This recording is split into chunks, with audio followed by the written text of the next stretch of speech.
Halo teman-teman, perkenalkan, saya Rizka Maulida. Saya Putri Noviani. Saya Intan Rahmadani. Kami dari kelompok 5 akan menampilkan video tentang kasus pelanggaran etika bisnis pada salah satu perusahaan. Selamat menyaksikan. Apakah kandungan yang terdapat dalam mie instan melanggar etika bisnis, terutama pada salah satu perusahaan? Untuk lebih mengetahuinya lagi, mari kita simak video ini bersama-sama. Sebelumnya, kalian pasti udah pada tahu kan apa itu mie instan? Tapi agar lebih mengetahuinya lagi, mari kita bahas bersama-sama apa itu mie instan. Jadi, mie instan adalah mie yang dimasak terlebih dahulu dengan air panas dan dicampur dengan bumbu instan yang praktis. Mengonsumsi mie instan tentu bukan hal asing lagi bagi sebagian besar orang, terutama di Indonesia, karena rasanya enak dan pembuatannya yang praktis. Banyak orang pula yang mengganti nasi dengan mie instan sebagai alternatif jika sedang berhemat loh. Tetapi, di balik kelezatan dan kepraktisan mie instan, sebenarnya tidak baik bagi kesehatan tubuh. Bila kita terlalu banyak mengonsumsi mie instan, terdapat beberapa bahaya yang akan terjadi, yaitu kerusakan hati, memicu batu ginjal, menghambat penyerapan nutrisi, diabetes, obesitas, beresiko kanker, terganggu sistem pencernaan, serta tekanan darah tinggi. Ngomong-ngomong tentang mie instan, beberapa tahun lalu terdapat kasus pelanggaran etika oleh salah satu perusahaan mie instan, di mana pelanggaran etika itu terjadi di luar Indonesia. Disinyalir pada produk mie yang diproduksi oleh perusahaan mengandung dua zat berbahaya, yaitu metil parahidroksibenzoat dan benzoic acid, di mana dua zat tersebut seharusnya hanya untuk kosmetik, bukan untuk makanan. Jadi, produk tersebut dilaporkan oleh salah satu negara dan diberhentikan peredarannya di negara tersebut. Dari penjelasan tadi, perusahaan telah melanggar prinsip etika dalam berbisnis, yaitu prinsip keadilan dan prinsip saling menguntungkan, di mana perusahaan hanya mementingkan keuntungan semata tanpa memikirkan para konsumen yang mengkonsumsi mie instan yang mengandung zat berbahaya tersebut.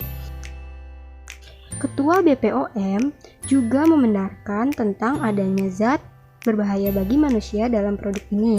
Ketua BPOM menjelaskan bahwa benar produk mie mengandung nipagin yang berada di dalam kecap mie instan. Tetapi bila kadar nipagin melebihi batas ketetapan aman untuk dikonsumsi, yaitu 250 mg per kilogram untuk mie instan dan 1000 mg per kilogram dalam makanan lain kecuali daging, ikan, dan unggas, akan berbahaya bagi tubuh yang bisa mengakibatkan muntah-muntah dan sangat beresiko terkena penyakit kanker.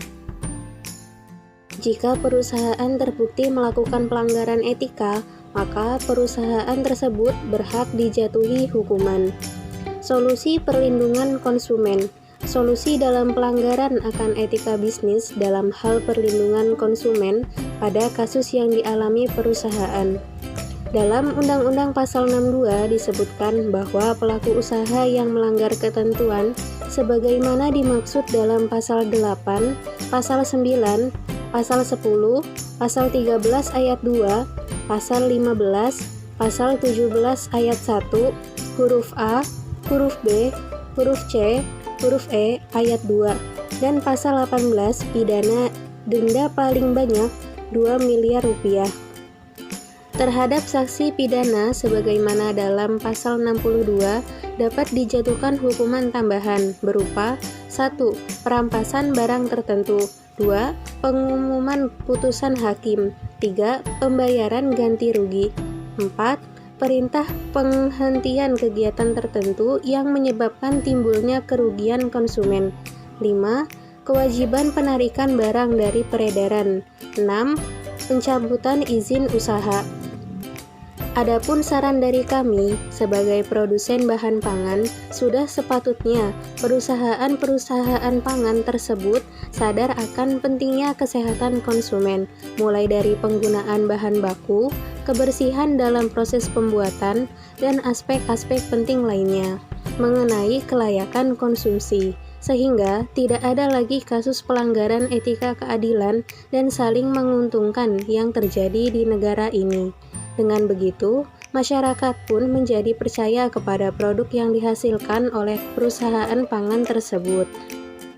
Tidak sampai di situ saja, kita pun sebagai konsumen wajib memahami dan memilih pangan yang akan dikonsumsi, mulai dari pengecekan kode BPOM, melihat ingredients yang tercantum di kemasan, dan memperhatikan semua unsur lain yang berkaitan dengan kelayakan konsumsi. Kita harus bijak dalam memilih makanan apa yang akan masuk ke tubuh kita, guna menjaga kesehatan. Lalu, jika mengetahui adanya pelanggaran yang dilakukan produsen pangan, sudah sepatutnya untuk melaporkan kepada pihak yang berwenang, guna diselidiki lebih lanjut. Nah, itu dia pemaparan video dari kami. Jangan lupa untuk like video ini, serta subscribe dan nyalakan tombol notifikasinya.